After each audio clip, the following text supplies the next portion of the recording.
شعیب شاہین صاحب، آپ یہ بتائیے کہ کل تو آپ کی جو بار ایسوسی ایشن ہے وہ ٹالرنس پہ ایک سیمینار بھی کر رہی ہے، لیکن یہ بتائیں کہ یہ آج جو ایک حکومتی اتحاد کی پریس کانفرنس ہوئی، کیا آپ نہیں سمجھتے کہ یہ پاکستان کی جو ہماری سیاسی اور عدالتی تاریخ ہے اس کا ایک بڑا ہی افسوسناک پہلو ہے کہ ایک پوری کی پوری جو رولنگ کولیشن ہے وہ 3 ممبر بینچ کو کہہ رہی ہے کہ نہیں ہمیں اس پہ اعتماد نہیں، آپ فل کورٹ بنائیں؟ میر صاحب، میں سمجھتا ہوں کہ یہ افسوس کی بات ہے کہ جو جمہوری طاقتیں اپنے آپ کو جمہوری قوتیں کہتی ہیں اور وہ ایک واحد غیر متنازع فورم ہے وہ ہے کورٹس،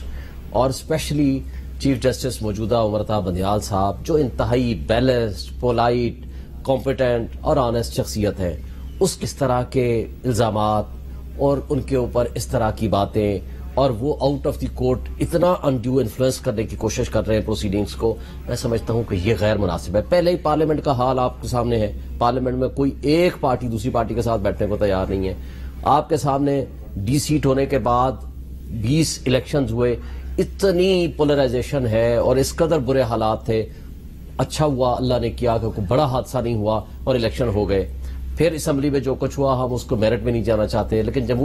جمہوری روایات کے مطابق ایک پارٹی لے رہی ہے 186، ایک پارٹی لے رہی ہے 179، اور ڈپٹی اسپیکر صاحب اٹھتے ہیں، وہ کہتے ہیں کہ جس نے اپنے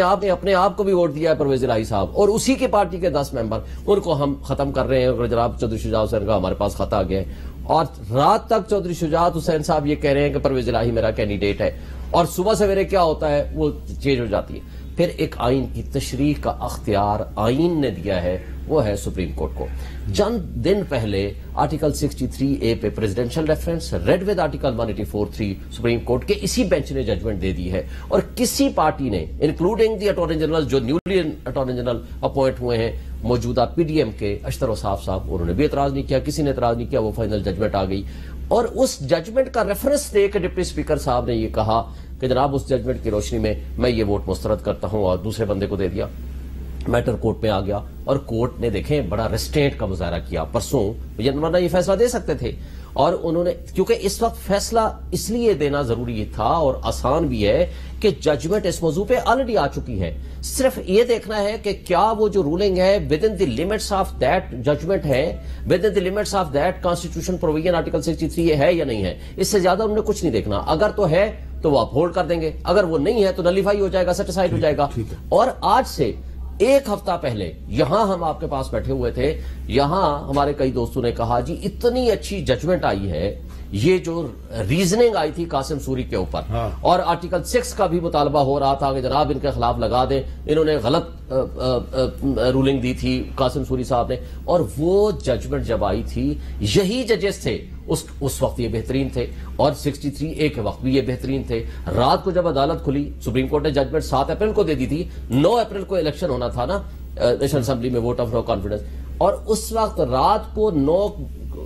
تاریخ کو 12 بجے جب کورٹیں کھلی اس وقت دوسری پارٹی اعتراض کر رہی تھی، اور یہ سپریم کورٹ بار اور سب وہاں پہنچ گئے، انہوں نے کہا جی عدالت کھولے اور جناب کنٹمپٹ آف کورٹ کرے۔ ہمیں نہیں پتا کیسے ہوئی، پرزنرز وار بھی آ گئی، پرزنرز وہ کیا نام تھی جی، وہ وین آ گئی، اور ایسے حالات پیدا ہو گئے کہ جناب ابھی ڈپٹی اسپیکر صاحب یا اسپیکر صاحب کو اٹھا کے لے جایا جائے گا اور کنٹمپٹ لگ جائے گی۔ دیکھیں یہ اگر سارا کچھ درست تھا تو آج وہی ججز ہیں، وہی بینچ ہے، اور ان کے ساتھ آپ پرسنل نہ ہوں۔